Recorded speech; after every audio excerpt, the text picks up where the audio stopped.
Joining me today is my girl, Karina Winston, aka the Budget Doctor. And she will be actually sharing with me 4 secrets for budgeting success so you can have a thriving side hustle. But before we get into it, I must give Karina a moment to shine. Tell us more about yourself, anything you'd like us to know. And thank you so much for being here with me today, Queen. Take it away. CJ, I am beyond excited to be here. When I got your message, I was so honored. I'm like, you want to hear what I have to say? Of course. And I can't wait to share my thoughts. I can share a little bit about my unconventional path to financial coaching because I feel like I'm a niche that might not exist elsewhere. And the perspective that I come from, because I'm actually a project manager by trade, and that usually surprises people because they see PMP and not CPA or CFA, Certified Financial Advisor. I specialize in business operations, and that brought me into financial coaching straight up because I had things I wanted to do and I didn't feel like I had a path to get there. I wanted to get married. I wanted to pay off my student loans.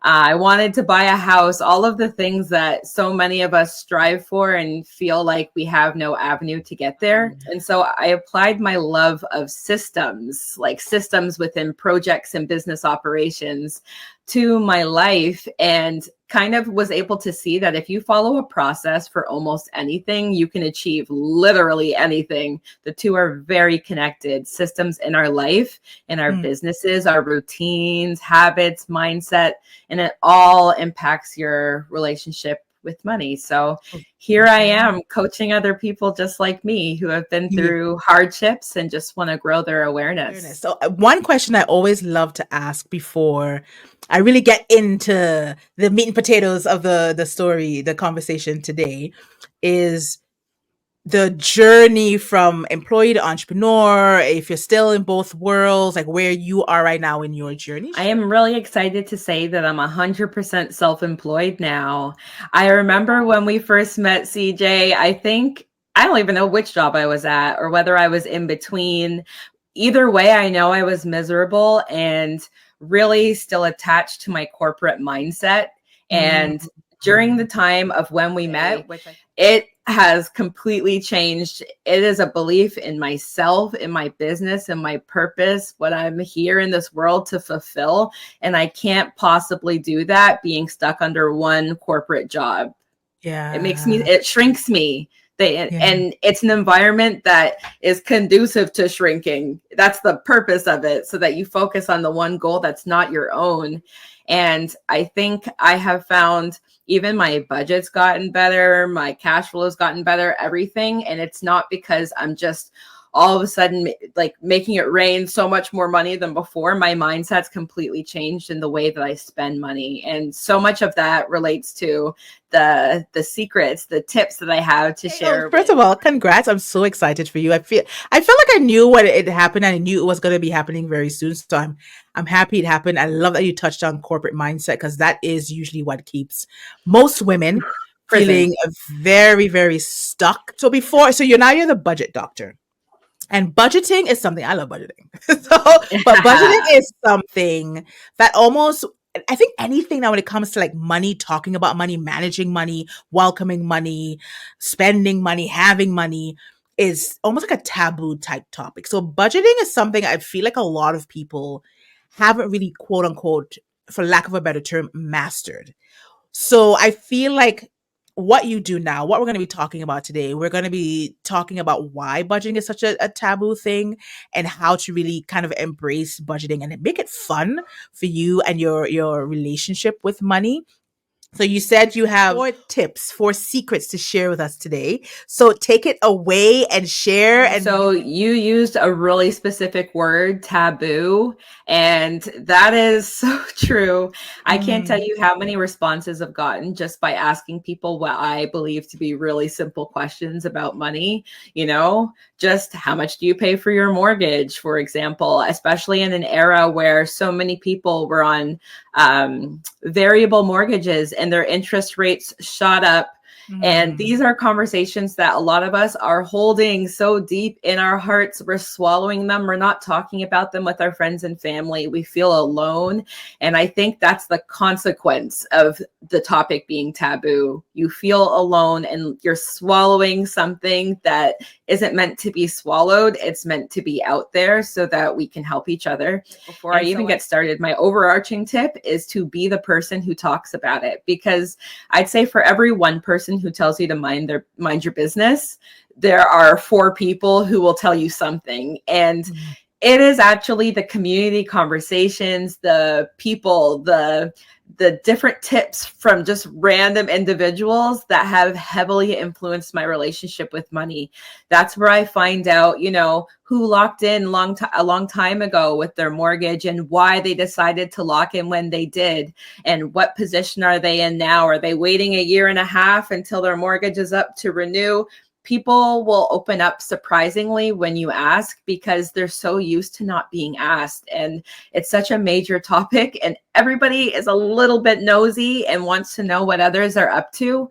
And I think the nosiness within money is to our benefit, because when you're creating a budget and you've never had one before, unless you're creating one with a professional like myself, I'm going to guess you're creating it on the version of yourself that you think that you are, and not necessarily where you actually are and how you should be living necessarily according to how much you're making.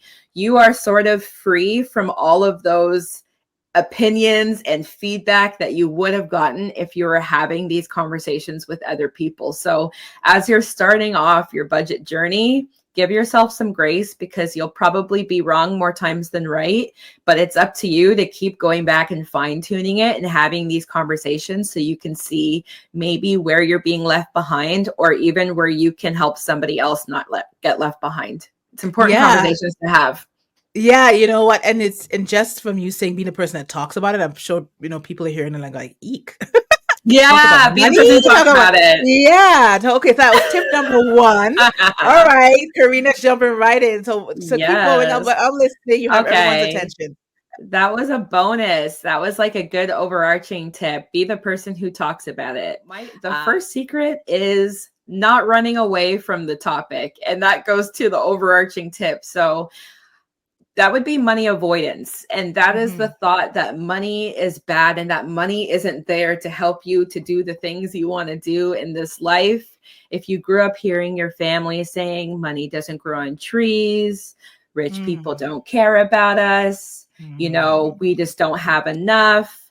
Of course, that leads to other scarcity related thoughts, but all in all, it leads you to believe that money is not a good thing, that money is the root of evil, and that it's not there as a tool to help you. And why that's a secret to budgeting success is because that impacts your budget in the way that you spend your disposable income. If you believe that money is bad and that money is not there as a tool to help you succeed, you're going to spend your money on frivolous things when you get it. It's not going to matter to you. Money is going to leave your hand as quickly as it comes because you don't want to think about it. It becomes easier to spend than it does to think about saving for the future, because you're avoiding it. You're avoiding looking at your bank account. You're avoiding the reality of your spending habits, your emotional triggers.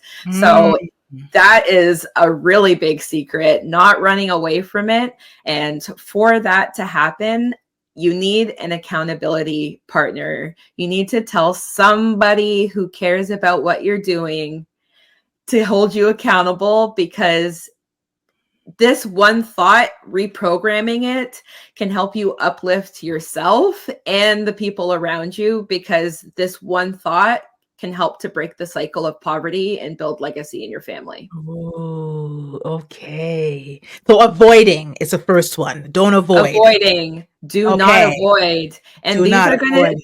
gonna seem so simple, CJ. And I think it's the simple things that we have to come back to remind ourselves how simple life is supposed to be, because it's not supposed to be so complicated. It really isn't. Yeah, we complicate things for sure. Okay, all right, number 2. We complicate it. Yeah. Okay. Number 2. Remember that money will not solve all of your problems. You might have grown up watching individuals in your life work multiple jobs to make it, thinking that once they have enough money, all of the struggles will disappear. You yourself might have that thought. You're working at your job and you're thinking, if only I had more money. And it's sort of an empty thought. Is, how do they say it?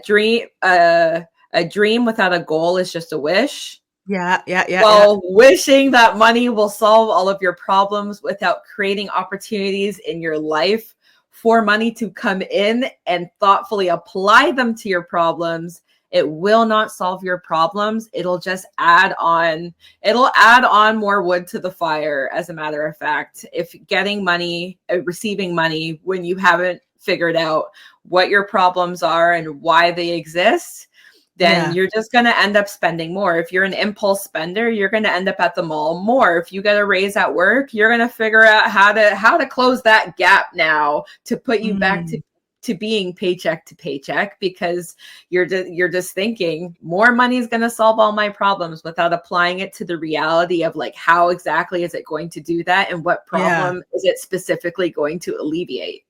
Okay, and what do you call that those people that do that? Like, what is that?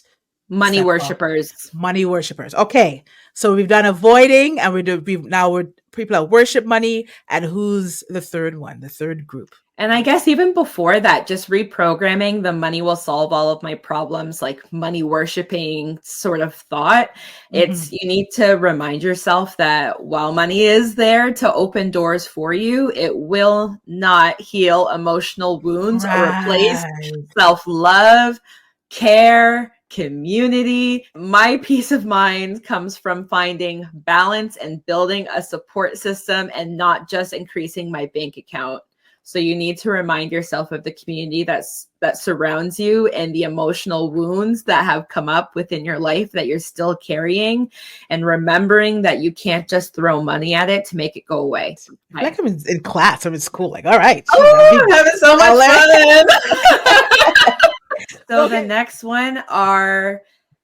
next secret is to not associate money with your personal status. This one is the hardest, not associating money with your personal status. I think another way to say this is, we know the term keeping up with the Joneses. This is where you're equating your net worth with your self-worth.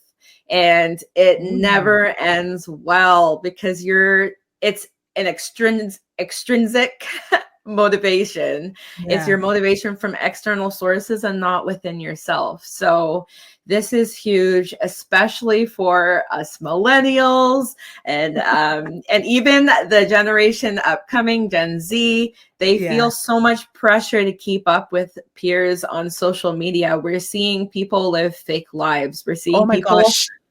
Right. I'm glad you touched on that. I'm glad you touched on lives. That. Oh, it is wild out there. Anyway, go ahead. I'm listening. It is. And did you know it's like people can rent cars? Like people can rent cars for like half an hour to record content. They borrow designer bags. Also, you can't tell what's designer versus what's designer, like fake. You can't tell what's fake on camera. Luxury vacations, but not knowing the person's in debt. You are equating that with your norm. Those are the things within our world that are meant to distract us and keep us from our purpose and the things we should be spending our money on that will actually fill us in our spirit. It's a distraction. You end up spending on all of these things, and guess what? You feel the same. You get a dopamine hit. Dopamine is a neurotransmitter. It's the pleasure-seeking center of your portion of your brain. And you seek dopamine when it's like a drug. It's a drug. So some people are addicted to drugs. Some people are addicted to alcohol. For some people, it's shopping and buying things to make themselves feel good. But as soon as you buy it, you feel that rush, and then you go home and tell me if it still feels good. Tell me if you look at the price tag in your bank account and it still feels good when you're having to move money around in your accounts to pay your next bill. But at least you look good for the next event, right? With all of the room full of people who are also in debt. Ooh, you're getting up into people's feelings today. Okay, I might bother somebody today. Okay, so personal status was the third one. That was the third one, Yes. right? So there's still That one was the left. third one. There's still one left. And Okay, okay. I want to reprogram the minds of the people and reprogram, repattern, however you want to say it. I'm not in your brain, but I just want to help you get into your brain. You need to remind yourself that your success is not determined by material possessions. Those are fake things. Those are things that somebody literally took and said, this is valuable. And then somebody said, hey, that's also valuable. And then now you're saying, that is now my value. You're taking on something that doesn't even connect to you. So your true values reflect how you contribute to your family, community, your next generation through building generational wealth, because it's not about you, it's about the future as well, and not just what you own. So we need to see wealth building as about creating a positive legacy and not just external validation. Ooh. You ready for the last one? I mean, lay it on me, girl. Okay.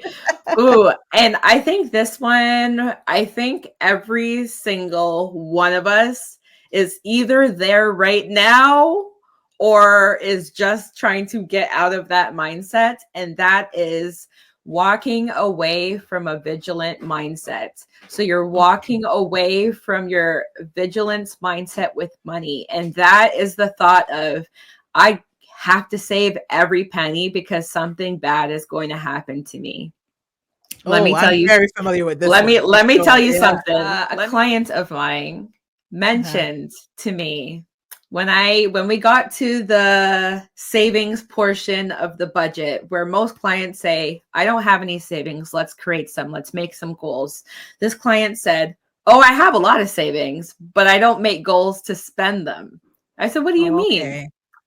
This person has been living at home with their parents, and there's no shame to that game. I've definitely moved back home as an adult. And like, who cares? What? Yeah, I was gonna, no, that's not the judgment. And there is no judgment, but that's not what caught my attention. What caught my attention is that this person saves the majority of almost every single one of their paychecks because they feel like something's going to happen and they need to save for a rainy day, and none of it is invested. None of it is going towards any personal goals. None of it's going towards vacations, experiences. This person is just working. And so you would think that all of my clients have problems with spending money. That's not true. Some of my sessions are actually helping clients spend money, because money has to be spent in order for it to come in order for it to increase. Flow. Exactly. Money has to go in order to flow. And it's what are you robbing yourself of? This client was nearing in their 40s. What life experiences has this person robbed themselves of to get to this point? You may have $40,000 in cash. That's just a random number. You might have $40,000 in cash, and you might think you could survive any rainy day. You could protect yourself no matter what. But are you going to die with that money? How are you going to protect that money from being taxed when you pass it off to the future generation? How are you going to make sure that that money grows to protect you, because retirement doesn't really exist anymore? What happens when the day comes where, again, there's a rainy day and you have to spend a good chunk of that money and it's not invested? So that means you're always spending and living on the principle. There is no interest. There's nothing to gain on that. So I think that is a really extreme example of it, but something I see more often in my business are people who are living paycheck to paycheck and don't need to live paycheck to paycheck. They don't need to. Okay. They don't. After I do their budget, I'm like, so you can't afford to pay more than the minimum payment because I'm seeing here you have $700 at the end of the month. And that's after we talk about your free spending money, your bills being paid, your gym, your health, all of those things. We look at what's remaining after all of that. Where is that money going? It's the vigilance around it will make you just pay almost too much attention to it for it to go flourish and do its thing. If you're hovering, it's almost like if you have a kid and you're hovering over your kid, you know a coddled kid when you see one. They're not growing. Yeah, yeah, So yeah. it's the same thing. You're coddling your money. It's not growing. And if you're on the end of vigilance where you've grown up in survival or scarcity, then it's keeping you paycheck to paycheck. And if you're on the end where maybe you've grown up the same way, but maybe your trauma response has been hoarding the money and just putting it in your account, it is also just as painful, because anything can happen in this life. You need to be investing. What do you want to do with your career, your personal development? There's unlimited investments you can make in yourself in a way that is not selfish, in which you'll still be able to go and give back to others. I wouldn't be able to be the budget doctor and give back to others if I didn't spend a boatload of money becoming the budget doctor. Right, And that's just the exactly. truth about starting a business, the coaching, the Yeah. trial and error, all of the different things. There's a lot of money that I could have been vigilant about, but it had to be spent, and I'm glad I Right. did. I'm glad you touched on that, because that is something that, comes up with clients when they're trying to make the decision of whether or not they should, work with me. And they have a money story. They're one of the types here that you've mentioned. So there's avoidance, worship, for personal status, and then vigilant mindset, right? Those are like kind of the Yes. four. So they're one of those four. It's really trying to, I don't like to use like, here's the cost or here's the price of like, Yeah. working with me. It's here's the investment. It's not Yes. just an investment in me, it's an investment in yourself. And if you see the worth and the value in what you're doing and you believe in it, there will be a return on investment. And that's how I always decided when I was going to hire a coach, because I couldn't do this without coaching or having a coach No, myself, right? no. I said, I just paid this amount to hire a coach.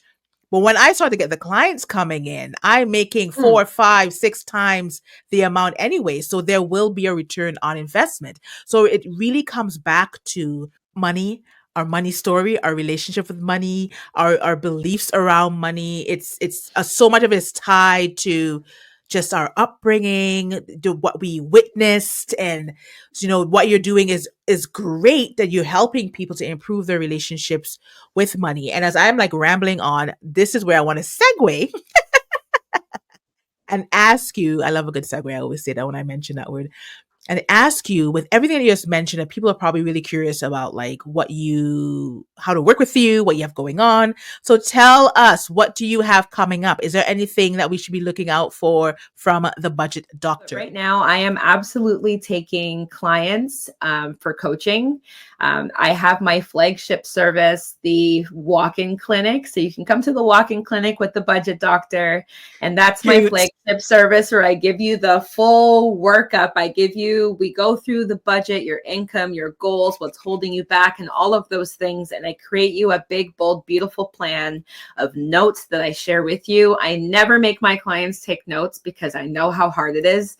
And you can Mm-mm. either decide to take that blueprint and put in the work yourself, which I have some very strong people who have been able to do that, or you can upgrade to the hospital stay and Okay. upgrade to the hospital stay and add on 4 detailed coaching sessions that will cover money mindset, pattern thinking, the psychology of debt, consumer behaviors, emotional triggers, and all of the things that we talked about today that are holding you back from your relationship with money. Mm, And something interesting that you said, you talk about an investment to working with you. And absolutely, and especially in what you're doing and investing, you are investing in their lives just as much as they are telling absolutely. themselves they're investing in you with this purchase, right, of your Yeah. services.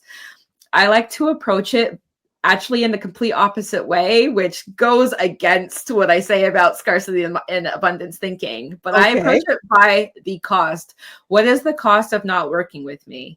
I Okay. will not convince you to work with me. I am not that person. I will answer your questions. I will do whatever it needs to do until you feel the weight of that cost on yourself, to a point Yes. where you know that you need to change, because I don't want to convince anybody to make changes. I'm not that person. I Yeah, want to yeah, work yeah, with yeah. really motivated people, and people who know that the way they're living isn't the way they want to live anymore, and that they want to meaningfully make changes, because it is really hard work. I can give you all of the homework assignments. I do really fun activities and quizzes and all of those things that seem so frivolous, but inspire deeper thinking, that if you didn't think deeper on that level, just as we were talking about money being taboo and not having the knowledge that you need to make informed financial decisions, it's the same thing. If you are making a budget based on the version of yourself that you think you are, without consciously thinking about your values, your habits, and all of the different things that are in some ways detracting or derailing your life, then it's going to be difficult for us to work together, because I only speak in truth. Okay, well then. So on that note, speaking of deeper thinking, right? On that note, do you have a nugget?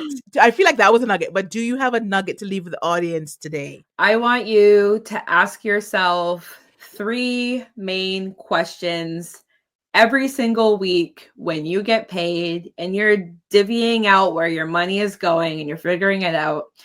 Ask yourself, what specific money belief is holding me back right now? Is it a fear of success or failure, or another limiting belief about what's possible for me? I want to know what limits you're putting on yourself. So that is really important to answer.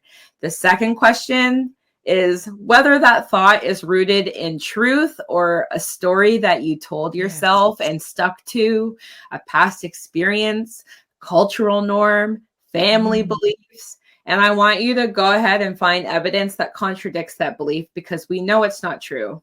We just identified that the thought is not true. So find evidence that contradicts it so you can stick to it. If you're telling yourself, how am I supposed to make money? Who would ever pay me for my knowledge and what I know? The contradicting thought would be, well, do I know other Black female entrepreneurs who have built wealth for themselves through selling what they know? It looks like I'm talking to one, CJ. Exactly. That's brilliant. So that's really important. And number 3, how does this belief serve me or hinder my growth? Okay. Does it serve you?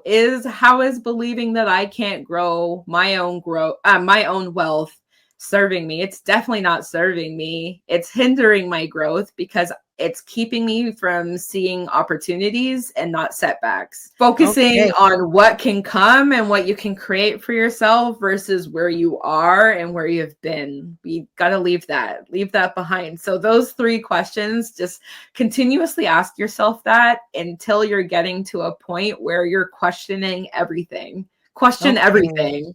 Can we just leave it with that? Question everything that comes up. Like, is it? And I do encourage my clients. Is this true? Like, and where did this come from? Like, let's dig. Like you said, deeper thinking.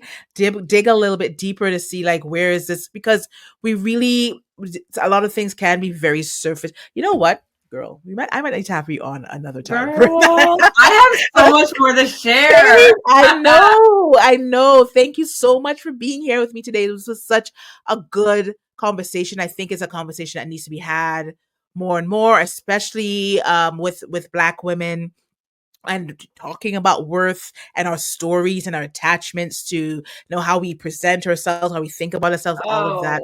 This has been so good. So we'll continue the conversation after the episode. But if you want to reach out to Karina, you want to work with Karina, all her information will be linked. Please reach out to the Budget Doctor. Thank you so much, Karina, for being here with me today.